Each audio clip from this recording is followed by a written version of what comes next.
Alright lads, so today we are over on BBS Simulator to talk about the potential upcoming banner that we are going to be getting announced in less than 24 hours time. I've been away on holiday, so I haven't been able to talk about it, but we are currently in the 18th of June and mid-month has yet to be announced. It's very weird, right? Well, if you don't follow their social medias, they did announce a couple of days ago that the announcement will be happening tomorrow on the 19th. Now, this is weird for two situations. One, we've never had a banner announced that late. But since the point event is leaving on the 20th, that's when the next point event should start. Is this banner going to release literally 24 hours after the announcement is made? That'd be kind of weird, right? And that's probably what's most likely going to happen. We will find out tomorrow when the banner is announced. But for those that want to wear, given that the point event itself was ending on the 20th, we knew like 2 weeks ago that the banner was going to get announced or released a day later than usual. Right now, the usual day is the 19th. This case, for this month, is the 20th, but we never expected the announcement to happen like on the 19th. That's very weird. But with that, now there's a bigger question to ask. Why the delay? This seems intended. Is the new pattern from KLab that they want to announce the banner 24 hours before the release, instead of doing what they usually do where they announce like 3 days in advance and then it eventually comes out? Is this going to be a one-time thing? Is this only for this upcoming mid-month banner? Does this mean this banner is going to be something bigger than a usual mid-month? That's a potential chance, right? Because if we actually have a closer look at the actual terminology, the wording they used here more so, the last time the mid-month banner did get delayed, that was during the Halliburton banner. That was when they first changed up the pattern of announcing these banners a few days later. Going from the 13th to the 16th, they specifically mentioned that the upcoming banner is a crown step-up summon. Now, for those that aren't aware, even though we call these banners mid-month and end of month, that's never like the actual terminology. They're not official titles, right? KLab don't use these terms to describe these banners. Nowadays, the more appropriate one would be a crown step-up summon for mid-month and then a zenith summons for end of month. And that also reflects the step-up format itself. Zenith summons guarantee a character of your choice on step 25, and then Crown summons do also the same, but they also come with the guaranteed new character on step 10 and 20. Mid-month are Crown step-up formats, end of month are Zenith step-up formats. And last time KLab announced ahead of time that the banner is getting announced at a later date, they specifically mentioned that it's going to be a crown step-up format, and that's exactly what it was with the Halliburton banner. In this case, though, they don't mention what type of banner it actually is. Now, does this mean anything? I don't know, but it's maybe something just worth thinking about. Maybe they don't mention that it's a crown step-up format because it's going to be a different type of banner, and maybe that means this banner is going to be bigger than we actually expect it to be. I mean, after all, the anniversary is literally almost a month away. We are literally days away from getting our teaser trailer for the upcoming 9th anniversary, so maybe now KLab is using that time to experiment a tad bit. For all we know, though, this banner could generally just be a normal mid-month banner, and KLab are just changing the way they announce banners. Like, that's generally what it could be. Maybe it's going to be something boring, but I guess we'll find out in like less than 12-20 hours. Before we do talk about what we could potentially receive, though, in the comments below, as always, let me know your prediction. If you get any of the characters right, or if you get the banner theme right, we will give it a shout out in tomorrow's video when we do react to the 3 or 2 new characters. I'm expecting 3, though. I'm expecting 3. So with that in mind, what banner could this actually be? Well, I think the safest guess here is that it's going to be a premium banner. Maybe not, though, we'll find out. But as of late in 2024, mid-month has only been premium banners, right? And it makes sense. It makes sense. At least as far as KLab are concerned, they don't think a premium end of month is hype-worthy enough anymore, I guess. There definitely are a few cases. For example, Monster Aizen and Danga Ichigo. Even Full Hollow Ichigo, I think, could hold an end of month banner. Even this banner with Grimjan Ichigo, I really feel like it could have been an end of month banner, but I'm not surprised they made it a mid-month. But as of late, end of month has basically just been seasonals and also 1000 Year Blood Bowl, right? And we've been getting a lot of those. For mid-month, it's always been premium, and the last 2 banners have been Fierce Battle banners. I'm assuming we're going to take a break from this. I don't really want another Fierce Battle banner right now because we've already seen that the last 2 that we did get were 2 character banners. Now, again, I don't mind 2 character banners when they make sense. Like an Adan Yuta and Rukia banner made sense. Quite frankly, there was no third character they could have put in there. But especially on crown step formats, where you have the guaranteed step to get the character you want on step 10 and 20, less characters the better, because it means a better chance for you to get the character you want. In Adan Yuta's case, right, it was either him or Rukia. There was no third character, which meant I had a 50% chance to get Adan Yuta on step 10, and that's why I went to step 10. If there was a third character, and ironically, I don't think I would have summoned, because then it's less chance for me to get what I want. But given that our last 2 banners have been 2 character banners, end of month included, I want to see 6 characters released this month for our mid-month banner and also our end of month banner. So with that, I'm not expecting a Fierce Battle banner. We, of course, as always, could get in a Ranka summons. You'll notice more often than not mid-month and also seasonal banners are going to include a Rankas, because otherwise they're never going to get new characters. Our limited time banners like 1000 Year Blood War don't ever have anything to do with Arankas until maybe like late core 3 and 4, but that's only 2 characters, Grimmjow and Neliel. If we want good Arankas, good Espada, we're going to have to get them as mid-month. We're going to have to get them as seasonal banners, and that's why we see a lot of Aranka banners, and that's why at the same time when it comes to seasonal banners, you are going to see quite a few regular characters be featured here in new seasonal outfits. Grimmjow, Neliel, Okura, Noitora. So there's always a chance that upcoming banner could be an Aranka summons. With that in mind though, I generally don't know who it could be. Just to throw out some names, I want to say Tres Bestia.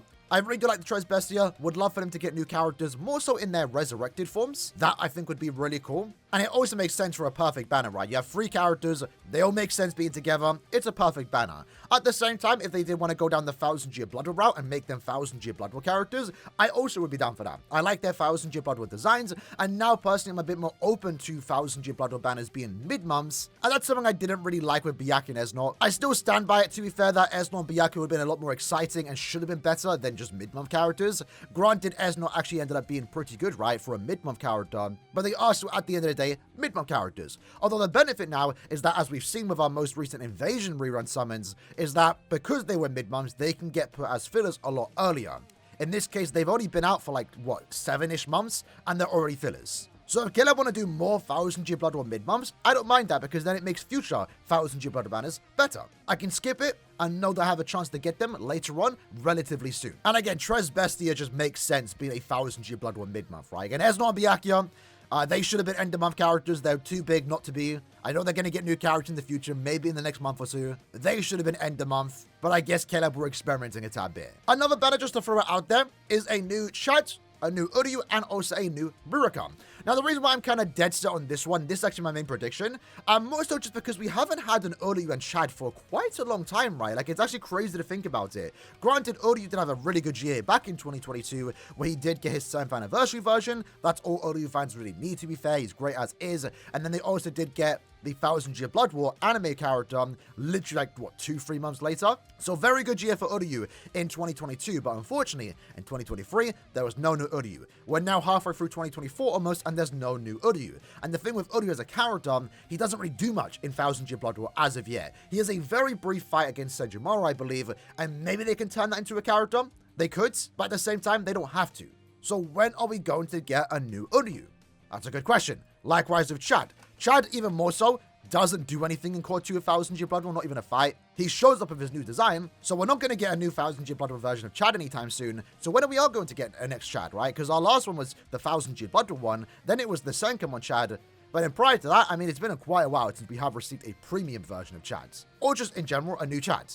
And the way I'm seeing these upcoming mid-month banners on who they could potentially do is characters that are probably not going to get a character within the next month or two, right? So characters like Sergeant, Kenpachi, Mayuri, Shinji almost. Like, these are the 4 big names that I can see these characters getting new versions, 1000-year Blood War versions, within the next 5 months, within the next 4 months. So I don't expect them to get a new character anytime soon, because their character is probably coming up. So when it comes to what mid-month banner we could get, assuming it's premium characters, I'm trying to think of characters more so, that aren't going to get a new 1000-year Blood War character anytime soon. And that's why, you know, my first thought was Arankas, maybe some Forbringers, maybe some characters like Uryu and Chad, because when are they going to get new characters, and they are popular enough. So I guess a big one for this upcoming banner is, of course, the Tres Bestia. Would love for them to get new characters. Likewise, if they were in 1000-year Blood War forms, that'd be even better. I guess my main prediction is going to be Chad and Uryu, and then just throw in a Rurika or Jackie. I don't know who they could do as the 3rd character, but maybe this one could be set in the TLA arc.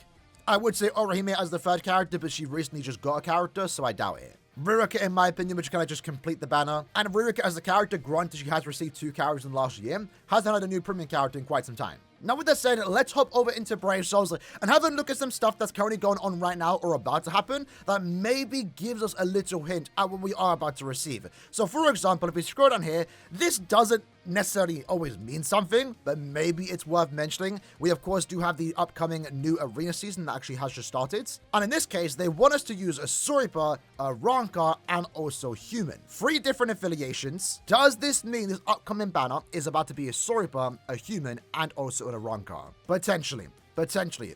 Although at the same time, if that was to be the case, I generally have no idea who this could be. If I see Human, I'm thinking someone again like Chad or Uryu. If I see a Rankar, Maybe in the case of Uryu, maybe this means we're getting a new Zapro, and then maybe with that we're going to get a Mayuri or maybe a Renji. That's possible. I guess that could generally be the upcoming mid-month. Maybe a Fierce Battle banner with Zapro, Renji, and also Uryu. I guess it would make sense. Not really sure if I would want Renji to get a character so soon, because I'm kind of expecting a new Bankai Renji in the next couple of so months. But I guess that's still a possibility if he was to get a character now. But we can also check is the Guild Quest schedule and then scroll down to see the upcoming Guild Quest phase. In this case, while the banner is out or when it releases, we should be having the Melee Holo Guild Quest. We are then going to have the Ranged Squad Zero Guild Quest, and then once more we are going to have the Ranged Holo Guild Quest. If one of these upcoming characters was designed to be used in Guild Quest, likely they are going to have either a Holo Killon or a Squad Zero Killon. My hope, more so if that was to be the case, would be a Squad Zero Killon, because Holo GQ right now doesn't need any extra support. Getting a new character for Holo Guild Quest wouldn't be that bad of a thing. They haven't had a new normal attack damage character in particular for quite some time, but they already have access to some really good characters, right? Whether that's SP characters or an attack character, most people I know are still using, Visored Shinji with his mask. People are still using Sergeant, the Fierce Battle version. And he's good enough. It's good enough. The GQ's easy as is. We don't really need any new supports. But I would never say no to new characters, really. But that's why, in particular, if one character was to focus on Guild Quest content, Range Squad Zero, I think, is definitely a priority that Caleb should focus on here. Because if we actually have a look at Range Squad Zero killers, I mean, you'll see here that there's not really any good ones. Now, of course, if you have someone like Macy, you're easily beating this quest. But she is a Burn the Witch character, a limited character that maybe returns once or twice a year. She can't be and shouldn't be the only good option for this particular guild quest. The other characters that you can use as SP leads I don't think are going to be nearly as good as someone like Macy, and they don't serve as a traditional guild quest lead, although characters like Ikkaku does exist. He's the only normal attack damage character for this phase, and right now he's almost as important as Macy, especially if you don't have Macy, right? If you don't have Macy, you're going to struggle, but if you have Ikkaku, that opens up the door for you to use other characters as leads, maybe just to be support character for your main normal attack damage character. Like, let's say, for example, you wanted to use this Yachiru. You probably could get away using her if you have Ikkaku in your team.